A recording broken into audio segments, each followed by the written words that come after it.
Welcome to Treasure Valley Podcast. I'm Chuck. Today's episode is brought to you by LowerGentry Studios, as always. Canyon County, our web series, is coming out December 19th. If you want to see it ahead of time, come on out to the Linen Building on December 17th. That's a Monday between 6 and 8 p.m. There's going to be an event there called End the Stigma. It's a fundraiser, and we will also be previewing that first episode of Canyon County that evening as well. So come on out. It's going to be a lot of fun. Today I sit down with Matt Melton. Matt Melton is a Treasure Valley actor and podcaster. You can catch him as a frequent player on the Homegrown Theater. You can also catch his podcast on iTunes. It's That Baseball Show. We have a pretty cool discussion. Hope you enjoy. Welcome, Matt. Hey, welcome to me. Nice to be here. Me? We're recording, so this is not live, but will be as soon as it's played. Very I good. guess never live, but thanks for coming on. Yeah, thanks for having me. This is great. We should. The reason I wanted to bring you on is because of Homegrown Theater and all the cool things that you are doing with Homegrown Theater. Sure. The format, just so you know, I have 9 questions plus another question plus a bonus question. Okay. So we can jump into those. But first, I wanted you to talk a little bit about Homegrown Theater, because I think it's a kind of a cool theater that you're a part of. Yeah, totally. What do you want to know? Well, I guess I had some questions about Homegrown Theater. Let me dig around in here. Sure. Do you have a project that you're excited about that's coming up? For me, right this second, so we just closed out the 7th annual Horrific Puppet Affair. Yes, which was awesome. Thank you very much. I was talking to my brother, and I just got back from Twin Falls Sandwiches Film Festival. Yeah. And I was talking to a guy from LA, and I explained to him how you all had your overhead projector animation. Oh boy. And he was super impressed. He had never seen or heard anything like that. Yeah. So those of you that are unfamiliar, the Horrific Puppet Affair, this was your 7th year doing it. That's right. And you said that you've kind of built up on this. It's like old school overhead projector animation that you all do, and it's freaking amazing. Yeah. So it's really, honestly, one of the most ambitious. This is my 2nd year actually being in the show. So I was the last year holiday show, and I was in this year as well. But I've been to a bunch, and it's just getting more and more ambitious every year. Like, so the piece you're referring to, Alligator, so that was one of like 8 or 9 like short plays that Homegrown solicits from playwrights like in the community and really kind of all over. Lots of folks. It's generally speaking, it's playwrights that we have a relationship with. Mm-hmm. Some of them are like Jamie Nebeker and Chad Shohit, who run Homegrown. They write some of those. Their main puppet builder, Jessica Nebeker, wrote a piece for the first time. That was Marvin Kathleen's prize-winning Tomatoes. Okay. That's that first one. Yeah. That was the first one she'd ever written. So it's a lot of different. It's all kinds of different puppetry. It's marionette. It's like Muppet puppets, rod in hand, and then shadow puppetry, which is what we're kind of dabbling in the last couple of years. And Alligator, it was literally like 4 old school, like at school projectors, like when before they went to whiteboards and whatever, just overhead projectors all lined up to do. And it was a long one. It was like I don't know, like I don't know what clocks in 10-15 minutes, but it was a long puppet play with just shadow puppets. So who wrote that then? That was Chad. Oh, okay. That was all Chad, and it was based off of he was like Connecticut. I forget he's gonna kill me. I forget the theater name, but he did sort of an intensive, like a puppet intensive on the East Coast, and I think the sort of genesis of Alligator was his final project for that workshop. So then he brought it back, and we kind of wrote, and like we all kind of sort of had a hand in devising it, but he had a general idea of how he wanted it to go. And it was all his, but it's totally his baby. Yeah, it was really slick. Thank you. It was very unique. I feel like we come by it honestly. That one was probably more work than all of the other ones combined. Oh, For yeah. me anyway. It was a lot of work. Yeah, to get the timing right, and it went with the music, and I just imagine rehearsal after rehearsal after rehearsal after rehearsal with that. A lot of it is just getting the timing down and just getting.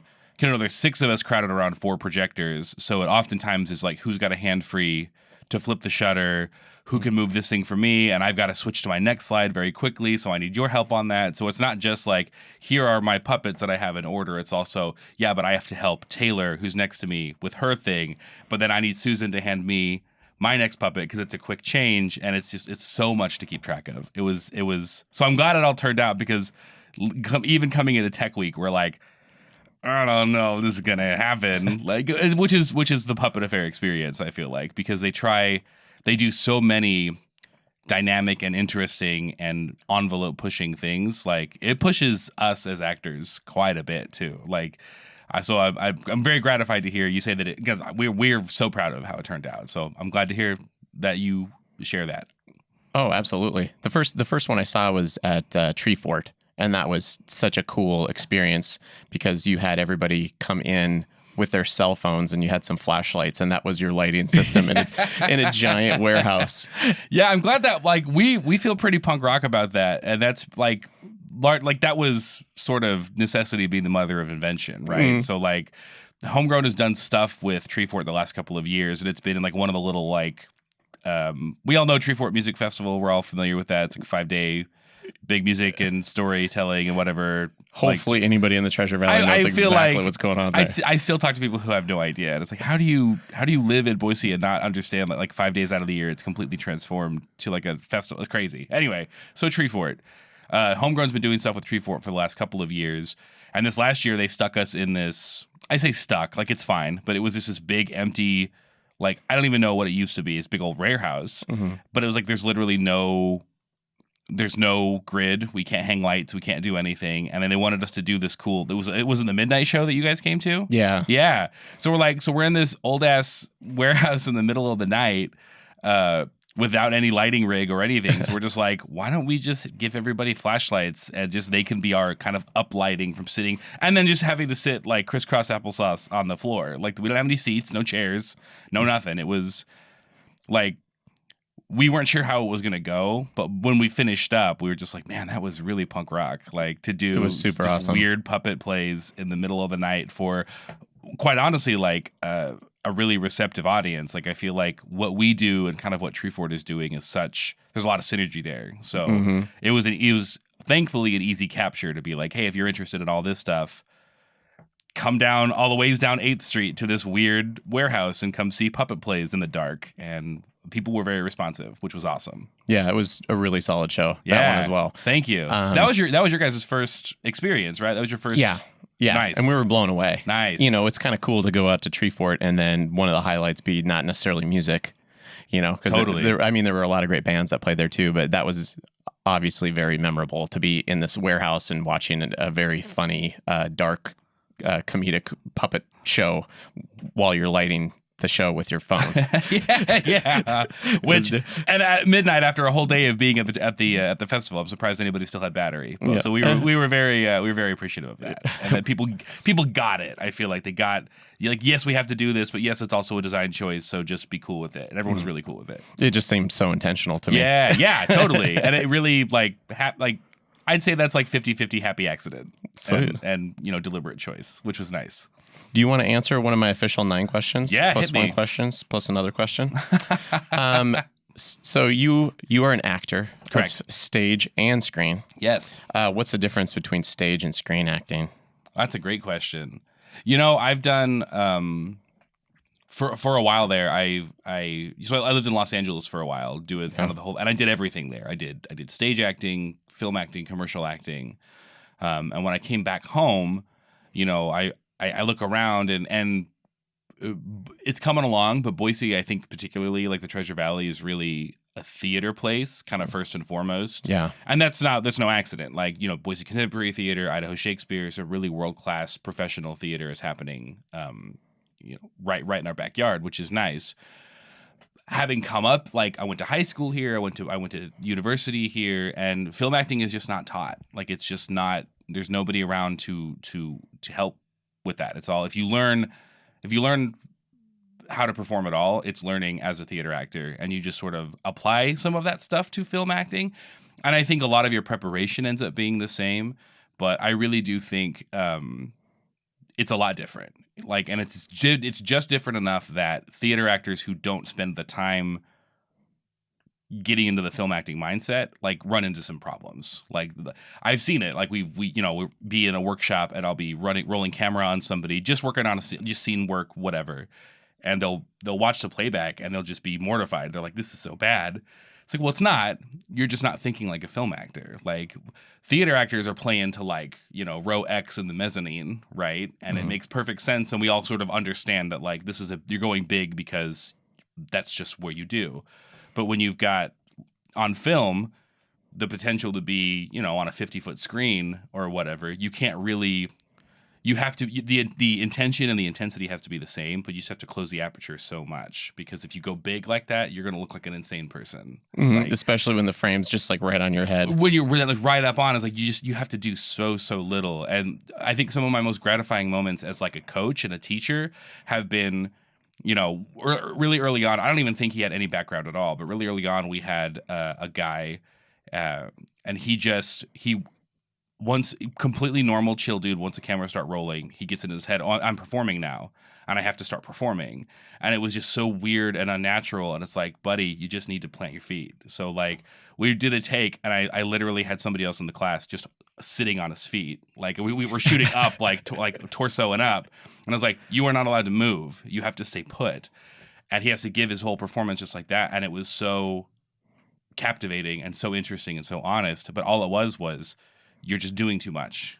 Like, the camera's getting all of it. Like, we're with you. You don't have to do more than is necessary to emote or to get this point across or to tell this story. And I think that's a tough leap for especially classically trained theater actors to make to film. I almost prefer teaching people who've never done it before, because they don't have any bad habits to work out. You know what I mean? And it's not other bad habits. It's theater habits. And a lot of it is good, and a lot of it will get you into trouble, and a lot of it's going to be frustrating. I think the whole, so, like, obviously theater, you have to exaggerate a lot of things, but even when you do go into film acting, you still need to make sure that you're, I remember one of the lessons I learned, that speaking naturally in front of the camera and being as natural as possible can end up being extremely boring still so it's like that fine line of emoting. Yeah. To where you can't overdo it, but you don't want to underdo it. Otherwise, it just looks really flat. Completely. Yeah. It's a totally different tool set, right? Like, if we're punched in on somebody super close, like, you can communicate so much with just your face. That doesn't, we don't need a whole lot of theater histrionics, for that. But so that's the challenge, right? Is to maintain that level of intensity and that level of, like, focus and intention, but just using kind of a different tool set. Because, like, a slight little tick or twitch of the eye or whatever may not read on stage, but it's going to tell so much of the story in film. On your close-up, Like, it struck me, like, we went and saw Fantastic Beasts last night. I haven't seen that one. It was good. I actually really enjoyed it. I'm not a big Harry Potter guy. I saw, like, the first two movies when they came out, like, in high school. I've not read any of the books, but, like, I've been really liking Fantastic Beasts, and I have to give it up to Johnny Depp, right? He plays the villain, right? Grindelwald, and he did so much. It's just, that's why he gets paid the big bucks, right? Because you punch it on his face, and you're getting so much of his kind of backstory and his whole deal with just really simple glances and eye movements, and you don't have to do much, and it does so much. And that's a big lesson, I think, for all actors, but especially for theater actors who are not used to using that tool set, because the guys up in the balcony, they're not going to see that. Yeah. So you got to do something else. But that's cool. Yeah. I saw your short film that you did with Brandon Freeman recently at the Sandwiches Film Festival too. Yes. You and Anna and Lita were solid on that. That was really well done. That was very well acted. I was really gratified to hear that they had selected it, and I was actually planning on going to Twin, but then we held over Puppet Affair through that weekend, and I just wasn't sure if I was going to be able to come and then get back. And, like, it's not, whatever. My car is fine. It's not snowy or anything, but I just don't, like, I have having nightmares of, like, blowing a tire, 20 miles outside of Twin, being like, well, I'm not going to be on stage tonight. I don't know, That was tough to juggle. Yeah. Twin Falls is, like, far enough away to where it's a trip. It's exactly. It's just on the bound of a trip. But anyway, So, but thank you very much. Yeah. I'm very glad. I saw it was posted the other day. I haven't actually watched it yet. So. Oh yeah, it's on Vimeo now. See the whole thing. I think Brandon said he's done shopping it at the film festival. Yeah. So, I have a question here that you kind of started to touch on. Can you think of any cringeworthy performances? I'm thinking like famous. My favorite one to think of is The Shining with Shelley Duvall. I don't actually. Is there? I think I saw pieces of that when I was a kid. I don't think I don't. I have to go look. Like out in the world, kind of. Yeah, like yeah. I'm just wondering if you have any that you could give an example of. Don't do this. That's a great question. It's tough for me, right? Because I feel like there are great actors who are completely miscast and are just not in good. The script isn't good or the part is not right. Like this is kind of low hanging fruit, but this is what jumps to my mind. I think of Hayden Christensen in the Star Wars prequels. Oh yeah. And that's like I've seen him in other stuff. He's not a bad actor, and I just feel like he was so handcuffed by just not great script writing. And I think, you know, the whole bit where George Lucas has become so, like, at the time it was so important, no one's going to say no to him. Yeah. Like, if you go back and look at some of the original, like, concepts for, like, Star Wars, they were whack. Like, a lot of it was so bad. And it was just, it was people like, no, George, we're not doing that. But now that was before he was George Lucas, and now he's George Lucas, and he gets to do any damn thing. And it's just like, well, he's George Lucas, it's fine. So, like, I think of the fight between Obi-Wan and Hayden Christensen, or one of them, any fights, one of them, their like conflicts or whatever. I think it was in the third one. And the line literally is, and I forget what Obi-Wan says, and he says something like, it's like, he's like, it's the Sith who are evil. And then Hayden Christensen literally is, in my opinion, it's the Jedi who are evil. Okay. And that's the script and whatever, but like you're literally like that is the textbook case for show me, don't tell me, right? Yes. And he's just literally, here is how I feel in this moment. I am telling you, it's so bad, and it makes me angry that you are a Jedi. Yes. I want to kill all of them because they make me mad. Well, obviously, like we were with you. It's just. And there are bits like that in the prequels, but that one is the most egregious, and it very much is like a textbook case of don't do this. And I know with a script, like when I do teaching, like I had a teaching yesterday. I was teaching it was kind of a wide range, some teenagers, some adults, about just a variety of things. We did like commercial work and film work and monologue work and whatever, but. You know, one of the things I tell everybody is like the script is sacrosanct, right? Like you can't change the script. I don't care if it doesn't sound like what you would say or whatever. That's not your job. Now the director might, and the screenwriter who might be there might, but like just don't. You're not Will Ferrell, right? You haven't earned the right to. I know better, so I'm going to say the script differently. So at a certain point, like I feel for him because if that's a line, that's a line, and it's George Lucas and he wants the line. So in my opinion, the Jedi are evil, and then you just have to hang with that. But like, there's so much more. I don't know. I just feel like there might have been so much more to do with that. So that's the one that jumps out. It's tough. It's tough when the writing isn't there. That's funny that you bring that up because I watched recently a Star Wars documentary, the first Star Wars film. Are you familiar with how like it was completely a mess, and so they brought in experts to re-edit the entire film? Oh wow! For George Lucas, and so they made it. I think you can actually see it like a breakdown. I don't know if it's like an actual documentary or just some YouTuber that made this very deep analysis of the film. Sure. And so like he was jumping around, like the plot was jumping all over the place, and it didn't have like a line through with Luke. The very first Star Wars. The very first Star really? Wars. Yeah, and so like they had to go through because like it got really terrible reviews from the audience, and so they went back through and then they re-edited the entire thing and changed the order of events. Wow. Yeah, and so it was, and I think his wife or something had something to do with it too. I can't remember, but didn't it win like an Oscar for editing or something? Probably. Yeah. And if that's the case, it absolutely should have, because I can't imagine it being any other way. It's like obviously that's the way it goes. Like, and then the second one, I don't think Lucas really had anything to do with the writing.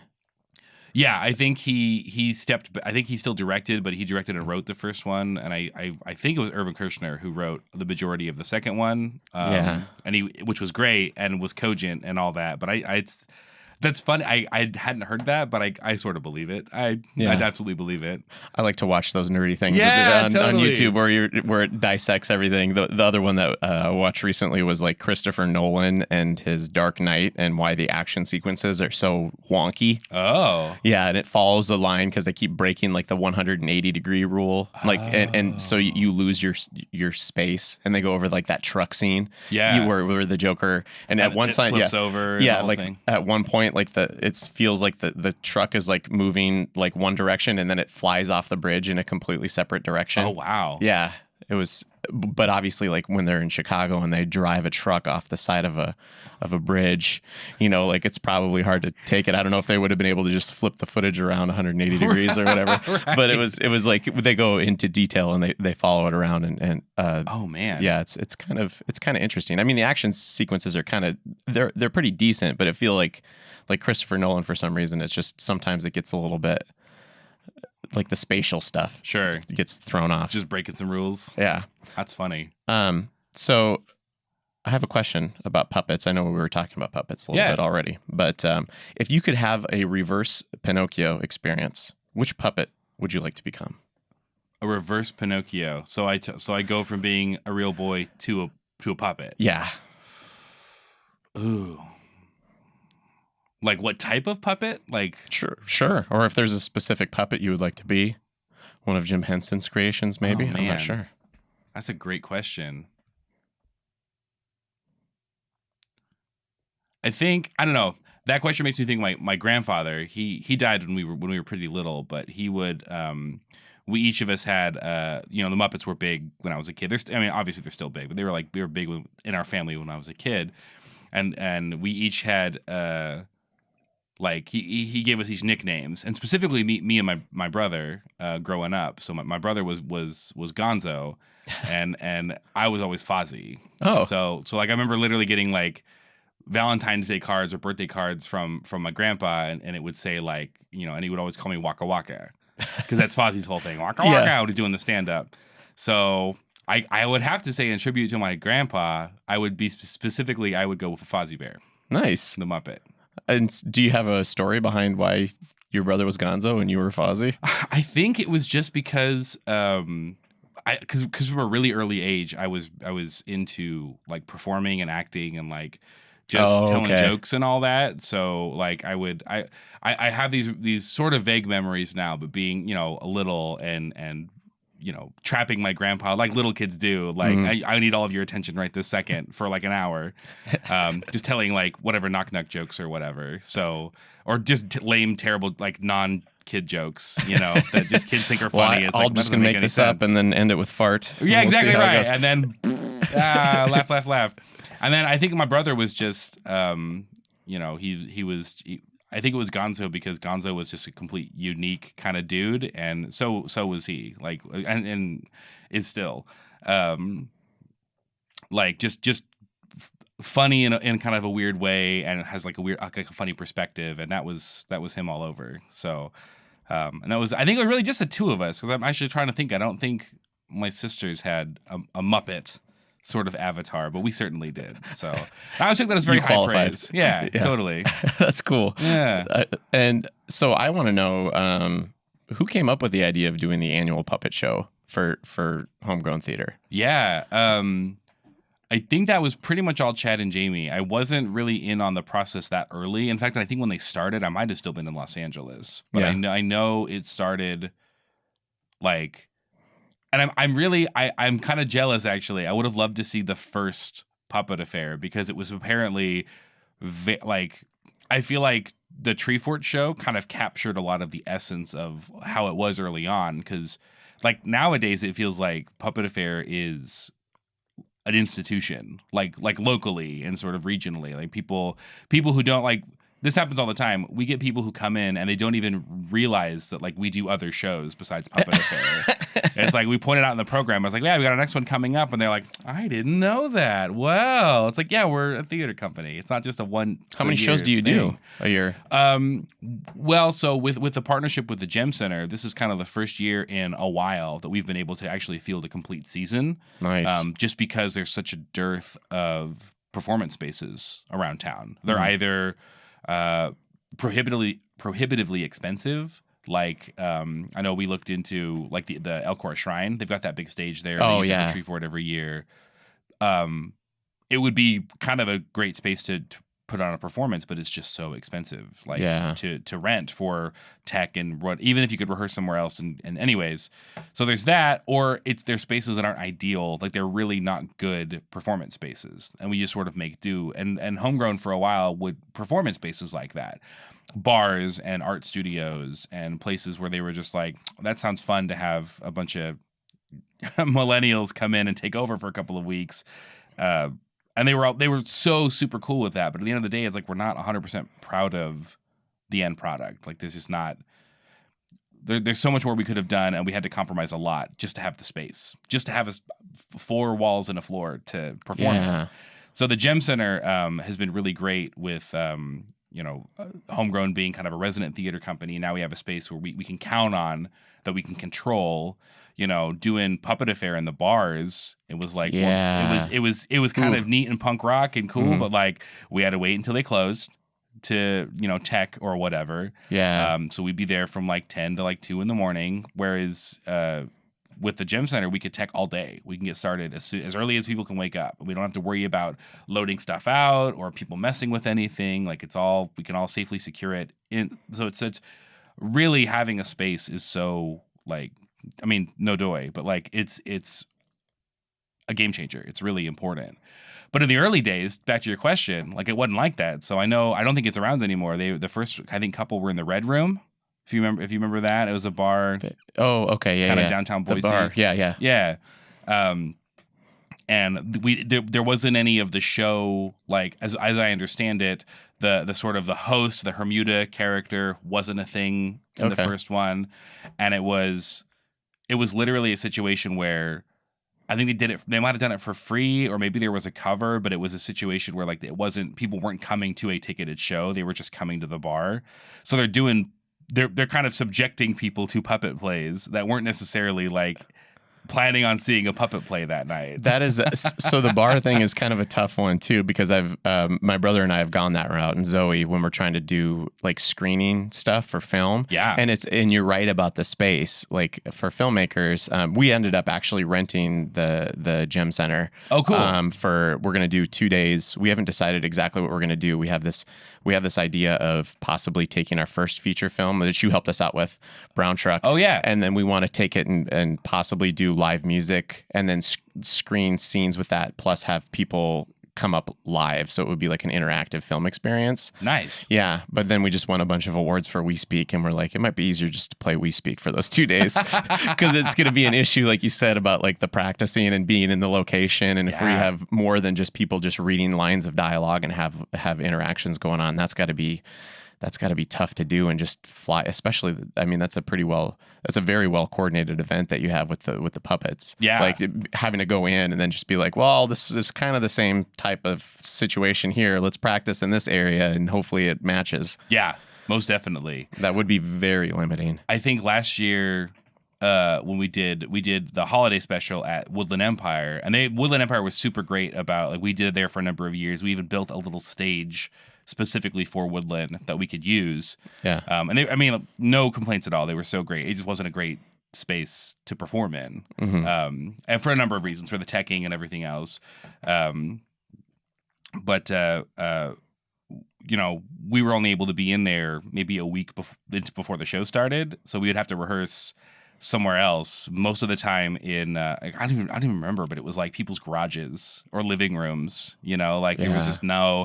I think there at the tail end, because we had just kind of signed on to the Gem Center, we were able to rehearse at the Gem, and we could tape the floor off and like, here's our stage, and actually like legitimately rehearse. But for a while it was like yeah, just come over. We're going to be in the garage. And oh, by the way, it's November, so it's going to be very cold or whatever. It was so they've come a long way even from then. But yeah, the early days was a lot more.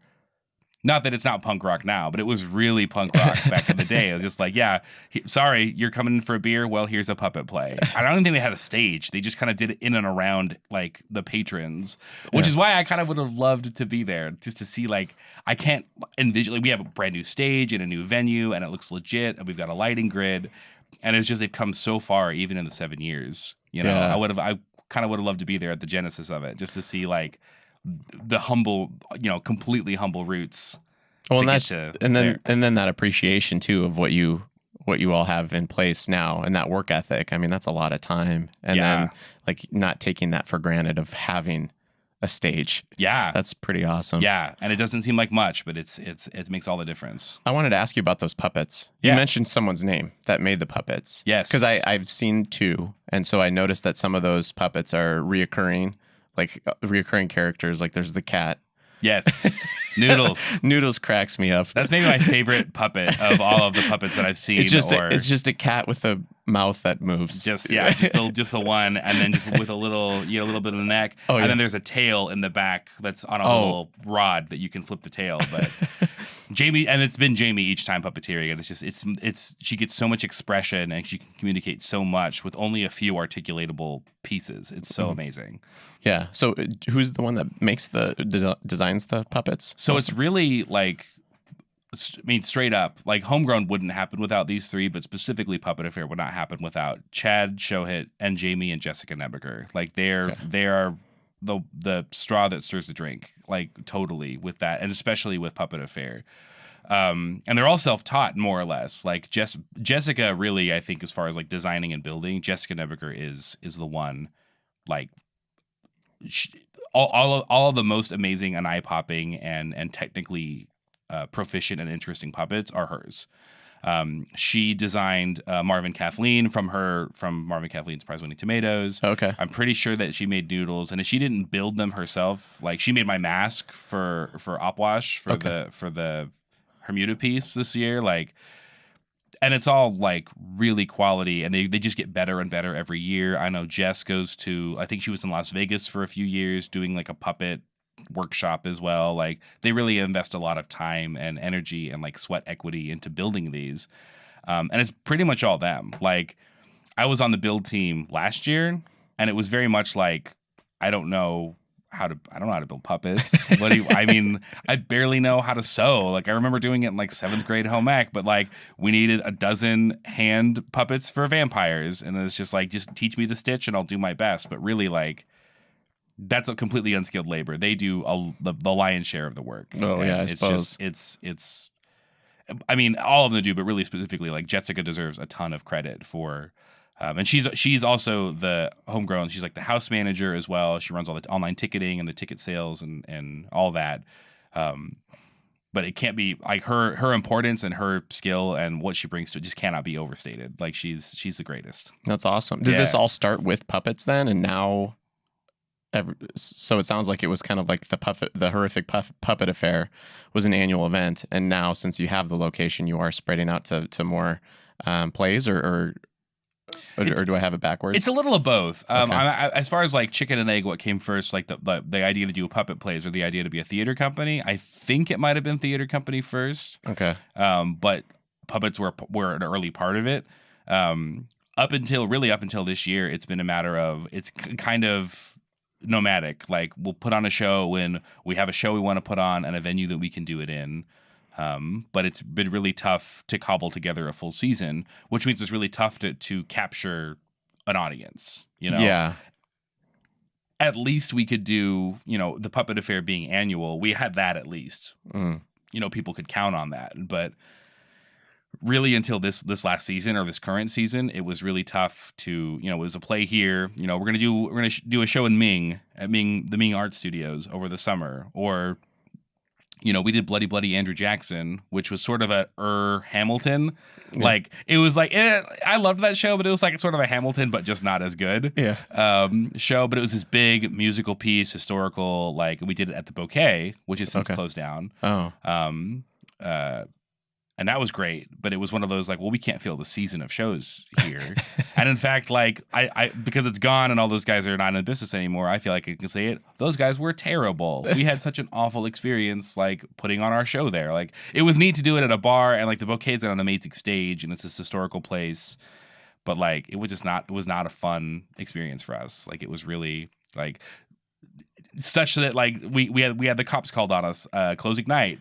Why? Because the coked out bar manager who kept saying that he was the owner was accusing us of stealing stuff when in fact we were just striking our set. Oh like, my gosh. We finish up this great show and we're sitting in the alley like waiting for the cops to show up because, you know, and like we're waiting on them to say like, here's everything that we've taken and it's all ours and we have a manifest and we have these are our speakers and our stuff. And he literally is like grabbing the coked out guy is like grabbing people like and telling them to put things down. And it's like our band taking their speakers out and stuff. It's like, we're not taking any of your stuff, guy. It was so wild. So like when we're all ready to go, you know, go to somebody's house and celebrate and have a drink and we're just sitting there in the alley waiting for the cops to show up so we could show that we're not robbing the place. Dang. But these are, you know, those would not be issues if you had a space. That those are the issues that like, and I know we're not alone. Like a lot of folks, you know, are trying to do. There are so many amazing theater companies now, more than ever, like that I think kind of scratch the same itch that Homegrown does. They're kind of like semi-pro. They're not quite Boise Contemporary, but it's sort of a little more taking nothing away from like community theater, but it's a little more avant-garde. It's a little more envelope pushing. It's different. Yeah. It's different fare than you're going to get at a community theater, you know, like a Stagecoach or a BLT. Those places are all great and have a really, really great position in sort of the constellation of art in a community. Like it's so important to have community theater, but places like Homegrown and Alley Rep, Daisy's Madhouse, Opal Theater, like they are kind of filling the gap of like seeing stuff you're not going to see otherwise that maybe you can't pay $40 a ticket for. Yeah. You know? That's definitely a big part of Homegrown's like mission too. So. Well, I like the avant-garde stuff, and I missed the Simpsons one, and I was super Mr. Burns. Yeah, I missed that one, and I was kind of disappointed because my brother said it was phenomenal. I guarantee like a lot of people liked it and a lot of people hated it, but I guarantee they'd never seen anything like it. And that's if we can say that about the shows that we do, then I feel like we're doing something right. Well, it's good to get an emotional reaction regardless. Yeah, definitely. The worst thing that can happen, I think, is when people are like, that was great, thanks. Yeah, job. Whatever, I don't know, it was fine. Yeah, exactly. I'm going to forget about this in 3 months. I don't want that at all. That's the worst. What is the coolest thing about Homegrown theater to you? Oh, man. Do I have to pick just one? I guess just the one single thing. Maybe I'll pick the thing that answers all things. To kind of dovetail off of what I was just saying, like their mission statement and the specific place that they have carved out in this community and regionally and all that. And it's a place where, I don't know, for me as a consumer of art and also a performer of art, it's a place like Boise. It's a really great burg, one of the biggest, you know, growing cities in the nation or whatever. But all that to say, it's still really tough to find a place to work. It's really tough to find work. You know, almost all of us have day jobs. We're not able to support ourselves fully on a creative. I mean, nobody is around here. No, and it is what it is. But the one of the beautiful things about Homegrown is they're kind of meeting both patrons of art and makers of art halfway in making, first of all, in making theater affordable. Like it's the cheapest ticket in town, like by far. Like, and I love the business model that they've adopted where here is how much a ticket costs. It's $35. Like that is our break even ticket cost, which is, I think, commensurate with a lot of other theater companies around here. You're going to pay $35 to go see Shakespeare. You're going to pay $35 to go see Boise Contemporary. But their financial model is this is how much it costs to see the show. That should not be the only reason you don't get to come see the show, though. So that we have other payment options that you don't have to feel bad at all about. If you can only pay $25, that's great. If you can only pay $10 or $15, that's fine. Like they don't want financial or lack of money to be the reason why people don't get to see really high quality theater. And I think that's someone is taking care of that. And like, it's fine. Like, there's no reason. Like, it's fine that Shakespeare charges what they charge and BCT charges what they charge. You know, we're not saying that's wrong. If you can pay $35, that would be super great. Yeah. But if you can't, you still get an opportunity to connect with some of the stuff that maybe you would otherwise miss. And that's huge because at the end of the day, we want our work to be seen. Like there's something noble about doing the work just for doing the work. But if we're playing to empty houses because people can't afford the ticket, then what's the point? Like, or we rely, there's the Patreon and there's grant money, and we rely a lot on ticket buying too, like everybody does. So there's that aspect for patrons, but also for us, and it's really great. I get to work with a lot of like BSU graduates or people still in BSU in the theater program that like maybe they're not interested in doing the school play or the university show, or they didn't get in or whatever, and it kind of fills the gap between getting that professional work and then just either not doing anything or doing like a community theater show, which again is fine. There's nothing wrong with that, but here's an opportunity to make a couple of bucks, to work on something amazing with people who are, that they're dedicated, because it's so much work. And it's really, it's so important for people like me and artists like me.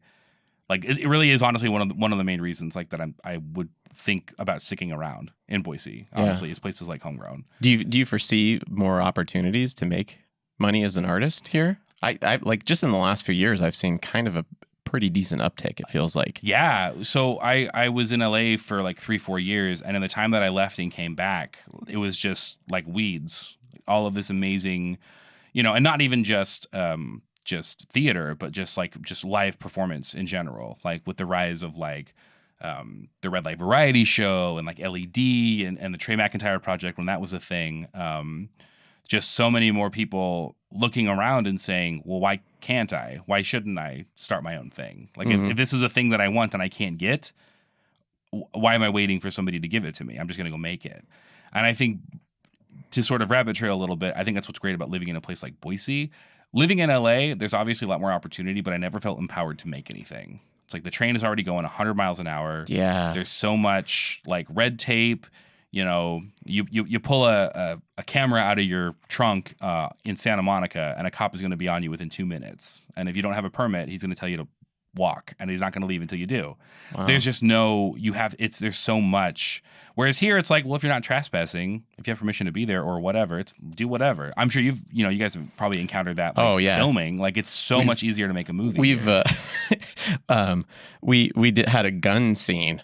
Like, wow. so we've had a couple of them. And so actually downtown Caldwell for Canyon County, we had a scene where we had somebody, we borrowed their former police vehicle. They bought like a car at a police auction. Like auction, yeah, sure. Yeah, and then we had a police officer dressed up like chasing our one of our lead actors around like downtown Caldwell. All we did was call the police station and be like, yeah, we're going to be filming, like it's not an actual cop, like, and so we're just running around downtown and he's chasing someone and we're doing multiple takes and never encountered a single issue. That's amazing. Yeah, people were super helpful. It's funny that I was in Long Beach, I want to say like 3 or 4 years ago.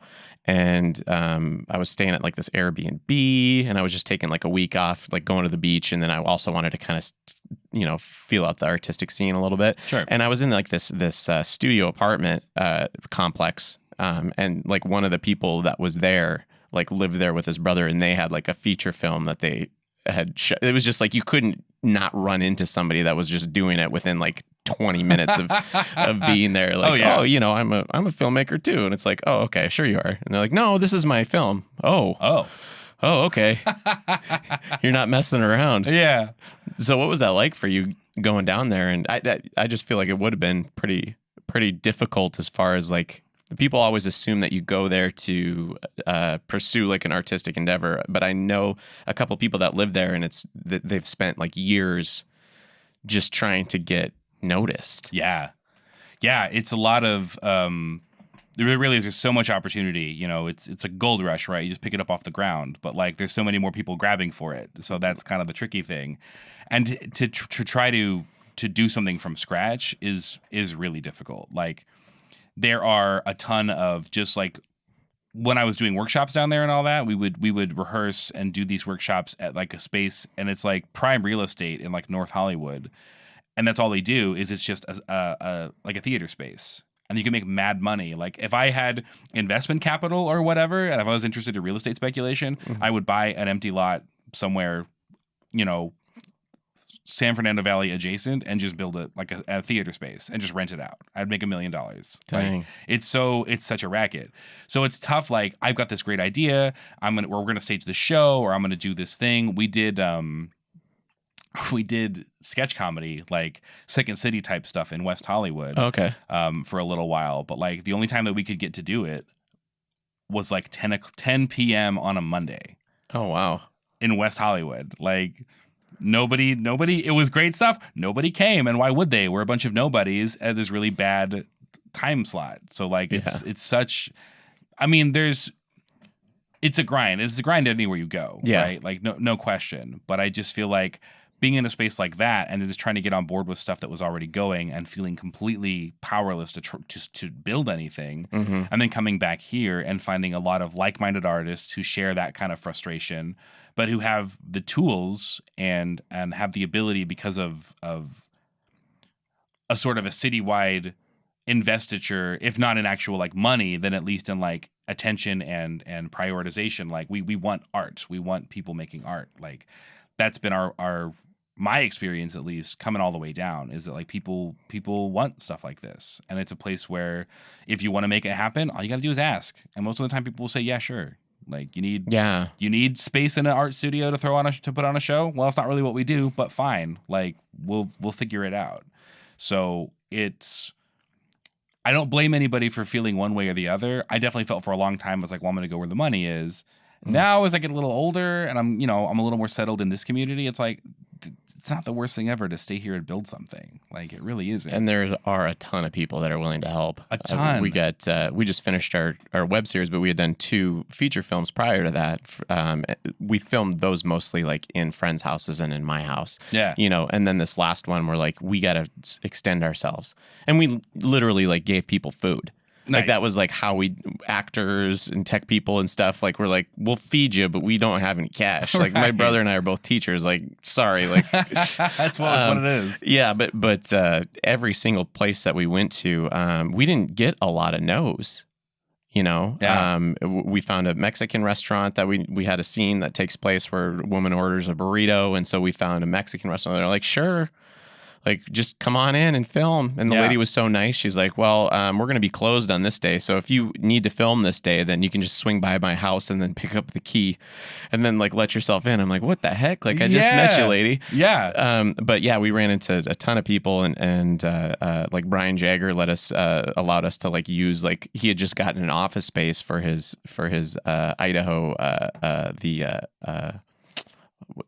Idaho casting? Idaho casting. Yeah. And he just got like just started moving in there, and he's like, well, we're not here on the weekend, so if you need to have an office, we're like, yeah, we need office space. Totally. Yeah. So Brian Jagger was super helpful, and Randy Reese, who's in there as well. They're like, we just like slid in on the weekend and like did a couple scenes in there, and they were super helpful. Like That's so awesome. Yeah, no issues at all. Yeah. And it is nice to be able to shoot outside here too without getting in trouble with the police officers, especially when you're carrying guns. Right. That's cool. That'd be cool with that for sure. But it's so great. Everybody around here has a story like that, right? Like we did the last year I did at I-48. I was the producer. I wasn't really in it or whatnot, but I was helping like location scout and whatever else. And we were looking for like kind of a bar type looking place, and we needed like a dry cleaner's place just the script that we wrote had necessitated those. So I looked up the owner of the Owyhee, cold lead. I've never met this guy. Yeah. And I was like, hey, can we just shoot? Is it okay? Like for like an hour or two, just in the main floor in the lobby, we just need to shoot something real quick. Can we just have like an hour or two of the time here?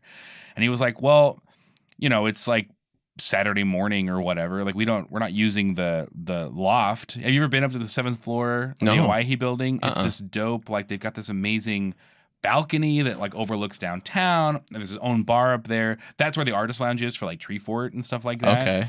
And it's a super cool spot. And like I was asking for a ham sandwich and I got the whole pig, right? He was just like, just go up there as long as you need. And we're like, okay.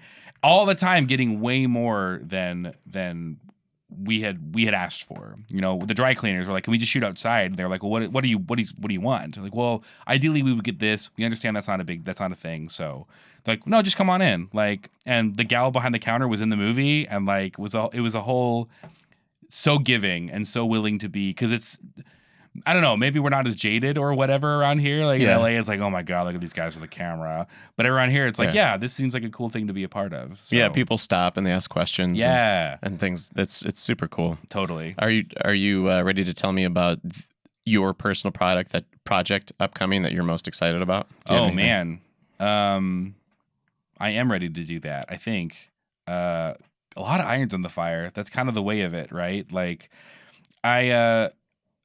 which I'm very proud of. It drives me crazy sometimes, but I'm happy to be like, I'm so fortunate and really, really like, it feels great to be so connected to a creative community like this, where there's always maybe something coming up. For me, honestly, like a puppet affair takes a lot of work. So my whole deal is I'm kind of taking the holidays off. Nice. I think probably the thing coming up, and it's not a done deal just yet, but for the past several years, we've been involved in Story Fort, which is kind of like the storytelling, like author, like panel sort of like wing of Tree Fort. For the podcast that I do with my friend Jimmy, we have the distinction of being the very first live podcast ever to record at Tree Fort. So there's that. Nice. So if this lasts any longer than that, and it becomes a big thing, and like actual podcasts come in because of that, we were the first. I'm just throwing it out there. And I think I as far as I know, I bumped into the coordinator for Story Fort at like a burger place the other day, and I was talking to him, and I think we're coming back. So we're doing a live show there. We're going to record it live and put it up live. And that's always a really good time. And I'm very proud to be having a part in Tree Fort, whether it's with Homegrown or my podcast or whatever. So that's probably the thing that's the most concrete that I'm looking forward to. But like in the meantime, you know, I'm going to be reading plays. I'm going to be auditioning for stuff. I'm going to be teaching. I'm going to be, maybe stage readings. You know, Homegrown and Alley Rep both have stage reading. And I think Opal Theater is doing it now too. They all have evenings of just stage readings for plays that they're either thinking about or that a playwright had written and kind of wants feedback on or whatever. So there's just a lot to be excited about that's coming up. So it's kind of a non-answer, I suppose, but there's just it's a bounty, right? It's a lovely time to be involved in stuff like that. I feel you there. It seems like any time I like my free time just has disappeared completely, but it's a good thing because there's so many different things that you can get involved in and so many people you can connect with. Oh yeah. I didn't even know you had a podcast. Yeah. Yeah, it's fine. Nobody does. I kind of feel like I'm fighting the same battle. It's just like, you know, you get a couple dozen people to watch it. And right. Well, honestly, a couple dozen loyal fans. Most of our listeners for our podcast don't live here. Like nobody knows locally that we have a podcast. We have listeners in like Ireland and like New York and Canada. What do you specialize in? What's your so our podcast is That Baseball Show. And it's me and Jimmy. We've both been like lifelong baseball fans. Oh, and nice. It started out with me and another friend of ours, and like we would get together and talk about baseball all the time. It's like, why don't we just record this and see what happens? Oh yeah. And that was sort of the genesis of that. And then Cody, because he's got a wife and 2 kids and is going to school and a job, he just was not able to host on a regular basis. So my friend Jimmy Bowman came back from Los Angeles. And I was like, hey, Jimmy, like, I know that you're a big baseball fan as well. He's also like a UCB trained comedian. And, cool. And, you know, I've got a background there as well. So I was like, why don't we just make a show that's about the sport that we love, baseball, but it's not like, I'm not a stats guy. I'm not a, analysis guy. I don't watch all the games, but like, there's a lot of, it's a long season. It's the longest season of like all 4 major sports, and a lot of insane things happen along the way. So let's talk about those. Like, let's get into that. And we've been going like probably like 3-4 years now, just doing that. Either me and Cody or me and Jimmy or whatever. And we just talk about, we'll debate some stuff in baseball, but also talk about like, hey, this is weird. This happened. What of this? And it ends up, because of our politics, it's kind of a lefty progressive sort of like so it's very niche. Like if you like baseball, but not really, but also you're sort of into like lefty politics, but not really. And anyway, so we have 8 people listening or whatever, but we're very proud of it. And we like to think we make it accessible to people who are casual fans like us. Okay. Like we're never going to out analyze or out hot take anybody else, but we can talk about how weird it is. that when they were renovating Wrigley Field a few years ago, that like there was pictures of people just peeing on the walls because there were no bathrooms. Oh, like, wow. That's the Oops. stuff you don't hear anywhere else. Like you're gonna get it here, I guess. So I know an interesting fact about baseball. The fact that the chances of getting a hit are so low compared to other sports. You know what I mean? Like, Yeah.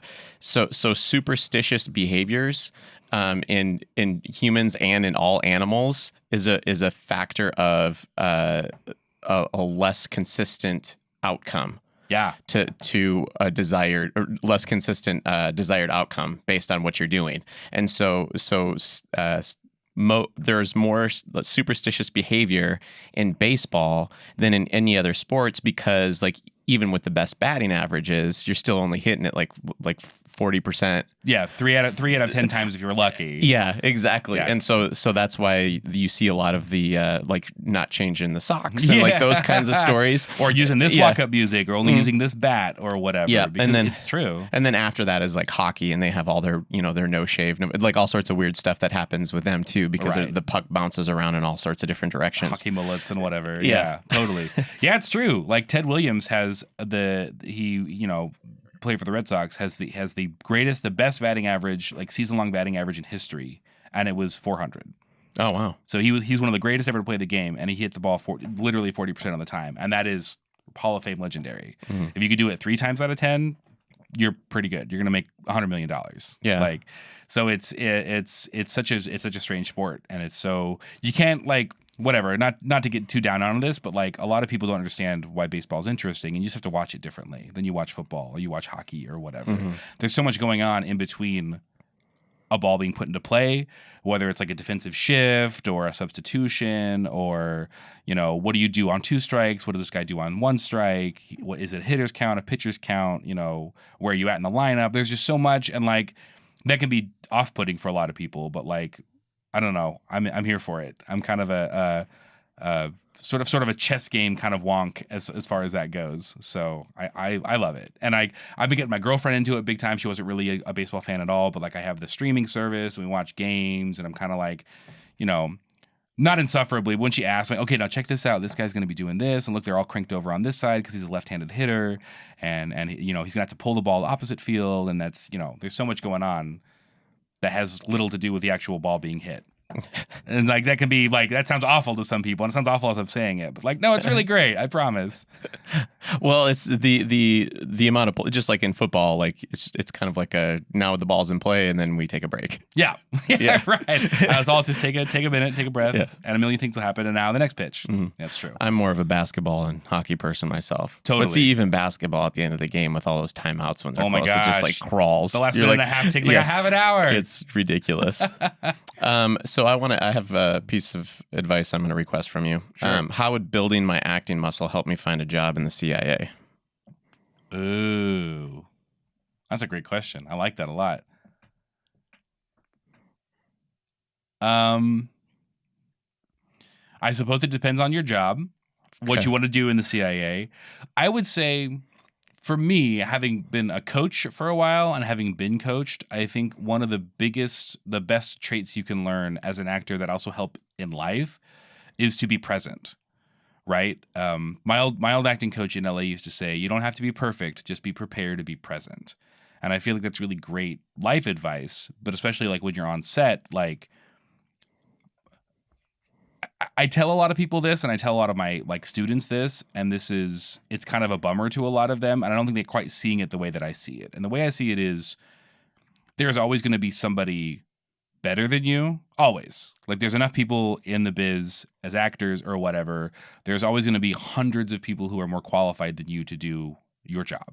Mm-hmm. Like whether it's, a part you're going out for or whatever, just the odds are that you are not the best at this. And what a relief for me, because like I don't have to be the best. Yeah. Like I don't what a load off my mind. Like there's no pressure there, because ultimately you can't control that. You can control how prepared you are and how present you could be with your scene partner or whatever, and how dialed into the imaginary circumstances. Because acting, as I like to define it, is being truthful in imaginary circumstances. So if you can be truthful in that moment, and you're just, and a lot of things, it's a dice roll, a lot of things that you can't control, but if you can control what you can control, you're going to be successful. And it's not about being the best, which I think is so great.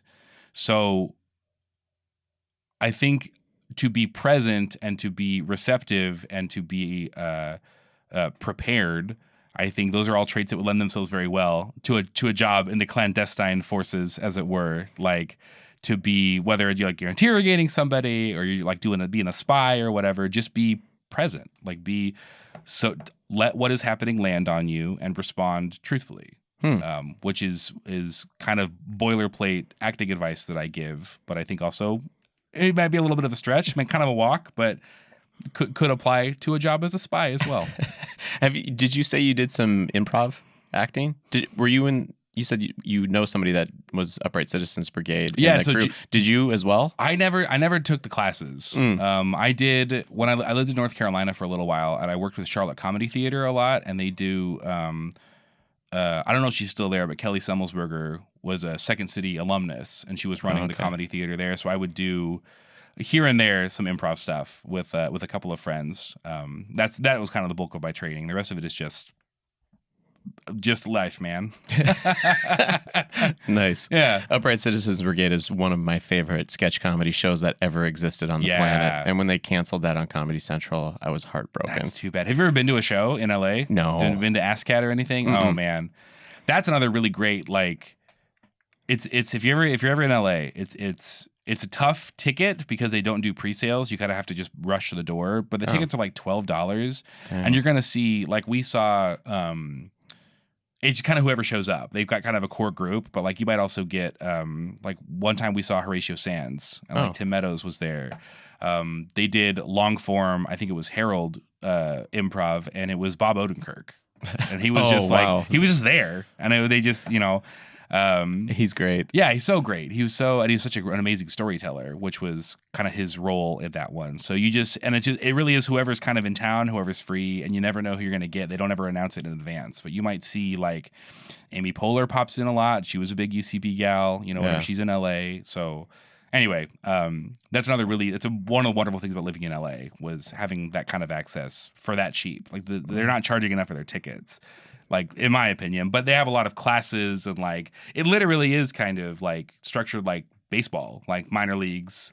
You move on up to kind of one of the mainstream shows, and that's Jimmy was in that system for a while. He was there and working there and helping out and all that. So, the live shows are great. I mean, obviously the programming is great. The television stuff is great, but the to see it live, to see just the magic happen live is it's beautiful. I'm gonna have to check that out. Yeah, every year in LA, you definitely do. If you could have dinner with any historical artist, who would it be and why? Dinner with any historical artist? Yeah. It's a great question.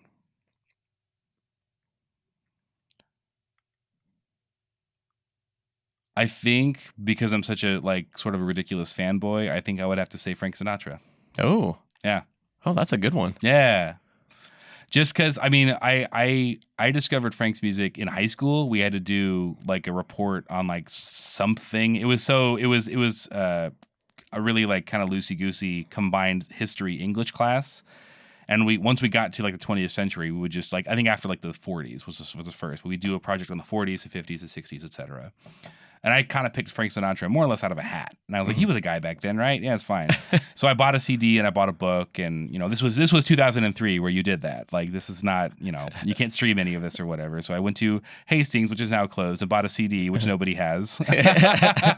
Listened to some of the music. And I was like, this is actually really good. Like, I actually really enjoy this. And as I got down like deeper into his biography, such an interesting character. By far not a perfect guy, but like, had a lot of, really progressive ideas about race, especially. Like, he was terrible to women. Like, let's stipulate, he was a horrible womanizer, and that's not something to be admired. But he was also making, films in like 1945 about not being racist. Like, it wasn't even cool to not be racist in 1945. Like, he was way before the civil rights movement, way before MLK. Like, he's making this video about not being a jerk to people of other races. It was so amazing. And just that he can come from such humble beginnings and be one of the greatest recording artist of all time, and also like a really, really amazing film actor too. Like some of his like I have a lot of his old movies, and it's just like he's so the original Manchurian Candidate is such a great was an amazing film. Like he's so good in it, and just I mean as one example, he's just good in so many things. So I would love to pick his brain and just ask him, assuming if he were alive today, when I like, what do you think about all this and where things are going, and would a guy like Frank Sinatra make it today? Does that model even sustainable, or was it just lightning striking and he's just being incredibly lucky? I don't know. But I would love to, and also just like fanboy out and be like, "Oh my God, you're Frank Sinatra! Like, you're the best." But then once we got that all the way, it's like, but really though, what do you think like about all this? Huh? Yeah, I wouldn't have guessed. Frank Sinatra. Yeah, that's a good one. Yeah, thank you. Yeah, I thought so. Yeah, sweet. We're down to the 1 + 1. Oh, so we did the 9 + 1, and now a bonus question. Yeah, awesome. Yeah. This last one comes from. These are questions from the abyss on the yellow piece of paper. It's my friend Wes. He comes up with some really interesting questions. Okay. Thanks for the warning there. All right. What sport would be the most fun to add mandatory amount of alcohol? A mandatory amount of alcohol? Yes. Oh, that's good. Because it's my whole jam, I think I'm going to have to say baseball. Yeah. I think that'd be really great. Because honestly, like, co-ed city softball leagues are basically that anyway already. Mm-hmm. Like I worked at Papa Joe's downtown for a really long time, and we worked right next to, it's the Italian restaurant right at the mouth of Ann Morrison Park. Oh, okay, got it. And we would routinely, like I think we sponsored a couple of teams or whatnot. We routinely get teams coming in after the game, and they would those were bonanza nights. They would spend hundreds of dollars on like pizza and pitchers of beer and whatnot. And I was like, I don't think you guys came in here sober either. Like, there must have been some happening during the game, because this is out of control. But I think it's already to hit a home run, specifically to hit a ball, but specifically to hit a home run is the hardest individual and most unlikely individual feat in sports. Oh, like it's been. I think the only other one that compares is getting a hole-in-one in golf. Oh yeah. Like, but so much of that is like, it's kind of luck. Like you aim and whatever. It also, golf is a mystery to me, but like to connect with a ball being thrown 95, 100 miles an hour and to hit it with such force to make it go 500 feet, into the stands. There's so much unlikely. It's a miracle every time it happens. Yeah. So when it happens 40, 50 times in a season for a guy, like, yeah, that guy's legit. That guy's a generational talent if he can do that. So throw in a couple of drinks in there. Now let's see how unlikely it hits. Like anybody that can hit a ball, 90 miles an hour, 500 feet, while also blowing a .08, like, that guy's legit if he could do it, drunk. I think that'd be amazing. Maybe it'd be fun to do like just during the All-Star game or something like that. Yeah, no one watches the All-Star game anyway, so just do it. Just get all the All-Star baseball players together, get them a little popped, and then just have them play some other people sober. Yeah, exactly. And see that's why you do there's a celebrities and whatever softball game. You just give the other side a whole bunch of alcohol. And then all the schlubs like Jimmy Kimmel or whatever could just do their best against drunk people and see what happens. I would tune into that. I'd watch that all day. I think everybody would. Absolutely. Because no one's doing it right now. No one's watching the All-Star game now. It's boring. Or maybe as pot becomes more legal, substitute in with that. Yes. Absolutely. All right. So I'm excited about this question. I burned my hand last night. And now it's like I prepared to be one-handed for this normally, but now I have a piece of paper that requires two hands. You're doing so great. I'm working on that. You received 3 Christmas gifts. You don't know from whom. Okay. You can only keep one and must pick ahead of knowing. Must pick ahead of knowing what it is. One is made of cloth. One is made of wood. One is made of metal. Which do you pick? That's an amazing question. Right. Okay, so there's 3 gifts. Mm-hmm. One's made of cloth, one's made of wood, one's made of metal. I can only choose one. Mm-hmm. And you don't know from whom or what they are. Just material. Dang. That's an amazing question. That's like a getting hired at Google question. That's really good.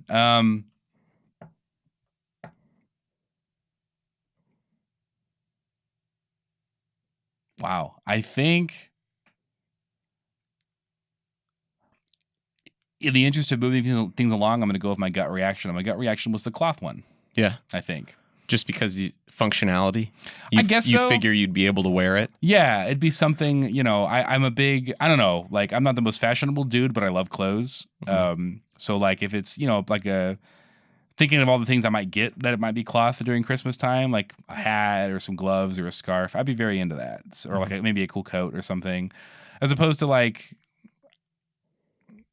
I don't know. I feel like my mind when it's wood and metal goes to like mostly like tchotchke type stuff. Yeah, tools. Yeah, maybe or whatever. And like I'm not a tool guy. It's not. I have a tool set, of course, because I live in the world, but it's not something that I don't have like a whole garage full of. It's not. I'm not interested in that. I mean, it's just not for me. It's not. So my feeling would be it'd be something functional, something that I would use a lot, and something that I would be like. Whatever. If I got like a drill or whatever, I'd be stoked, I guess. But like, no one that knows me would get me that. So I don't know why I would be there. So I think I'd have to go cloth. And also too, as I'm unpacking it, I know a lot of people who make things like they make, they knit or crochet or whatever. So there's probably a pretty good chance that it would be something that was like someone made for me. And those are my favorites. Like I have a lot of like really nice hand knit scarves and stuff like that. So and hats and those whatnot. Are the things that you hold on to. Yeah, like amazingly. Yeah, I know. I have some. I have like a couple. Like I've dated a couple different women that like crocheted. Yeah, and those are the only possessions I have of anybody that I've ever dated that have lasted that long. That's a really good point. I had a really not to get into it. I had a really egregious breakup a few years ago, and I got rid of everything else except for the Boston Red Sox fleece blanket that she gave me. And I thought about it I was like, no, it's too good. It's too good of a blanket. Like, yeah, I know that she gave it to me and whatever, but I'm keeping it. It's fine. Everything else can go in the trash. They're all gone. Jewelry and whatever else, I'm not interested. I have to keep the blanket though. Also because it's Red Sox and they're my team and whatever. But so cloth is my answer. That's an amazing question though. That's a real good question. I'm super happy that he's helping me out. Thank you, Abyss. Yeah. Wes That's is wild. I shared a Google Doc with him so that he can come up with more of this stuff. Yeah. So that's brilliant. Yeah. So anyway, we're at an hour. Than's so much for coming on and chatting, man. That's amazing. It blew by. Yeah. Thanks very much for having me, and thanks for tuning in, everybody. That's awesome. Yes. If I can plug a few things, please do. This is bad job of me, but I'm not in this show, so I don't know when it's happening, but I know Horizon 3 is happening. That's the next Homegrown show happening in December. Oh, cool. I've seen my girlfriend does all of the poster design for Homegrown, so all the amazing posters you see around town is all hers, and she showed me the one for Horizon 3, and it looks awesome. It's like a space sci-fi kind of like, they did a reading for it a little while ago, and it sounds like it's going to be awesome, so I'm going to go, certainly. So y'all should check that out. That'll be December at the Gem Center for the Arts, Homegrown Theater on Facebook, or I think gtboise.org. If I screwed that up, I'm very sorry. It's something like that. I'll put it. You guys have Google. Yeah, I'll put it on the YouTube comments, and then I also have this is on treasurevalleypodcast.com, and so there's like a little like blog area, so I can just throw the links up there for people too. Yeah, totally. And if plug my own podcast as well, if you're interested at all, That Baseball Show, we're on iTunes and any other place you download podcasts. If that very specific niche applies to you, that you might like baseball, but not really, with sort of a progressive lefty lean, we're your guys. Sweet. Yeah. But thanks. This was really, I'm glad I got to make this happen. Thanks for bringing me on. I really appreciate that. No problem. Yeah. We'll see you around, man. All right.